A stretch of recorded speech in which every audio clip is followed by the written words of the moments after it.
ये उस समय की बात है जब मैं अपनी नौकरी के सिलसिले में दिल्ली आया था।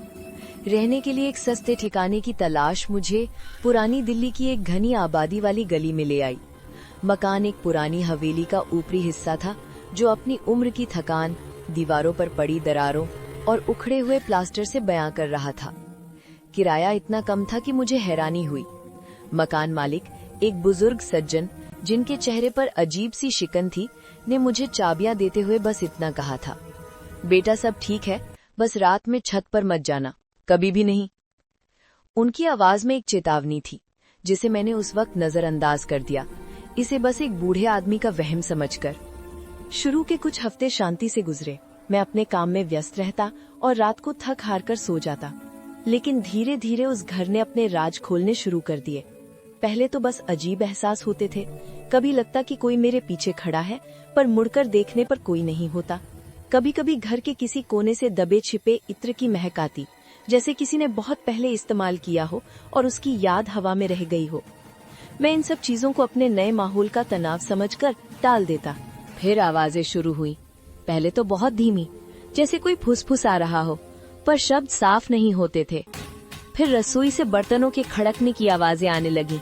मैं हर बार दौड़कर देखता, पर सब कुछ अपनी जगह पर होता। मेरे दोस्त मेरा मजाक उड़ाते, कहते कि मैं ज्यादा सोच रहा हूँ।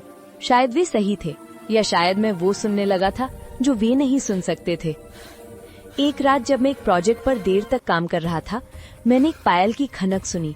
छन छन छन। आवाज बहुत धीमी थी, जैसे कोई बहुत धीरे धीरे दालान में चल रहा हो। मेरा दिल जोर से धड़कने लगा। इस बार ये मेरा वहम नहीं हो सकता था। मैंने हिम्मत जुटाई और अपने कमरे का दरवाजा खोला। दालान खाली था और खामोशी इतनी गहरी थी कि मेरे कानों में सीटियां बजने लगी।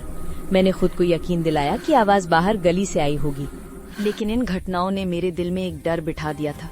मेरी नींदें उड़ चुकी थी। मैं रात रात भर जागता, हर आहट पर कान लगाए रहता। मेरी सेहत बिगड़ने लगी, आंखों के नीचे काले घीले पड़ गए। मैं चिड़चिड़ा हो गया था। मुझे लगने लगा था कि मैं पागल हो रहा हूँ। एक दिन हिम्मत करके मैंने बगल के घर में रहने वाली एक बुजुर्ग महिला से उस मकान के बारे में पूछा।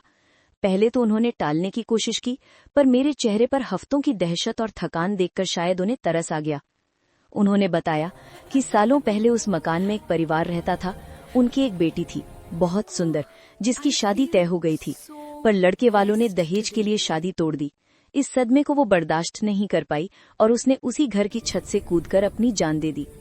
कहते हैं कि उसकी आत्मा आज भी उसी घर में भटकती है, अपनी अधूरी ख्वाहिशों के साथ। भारतीय लोक कथाओं में अक्सर अतृप्त आत्माओं की कहानियां होती हैं जो न्याय या शांति की तलाश में भटकती हैं।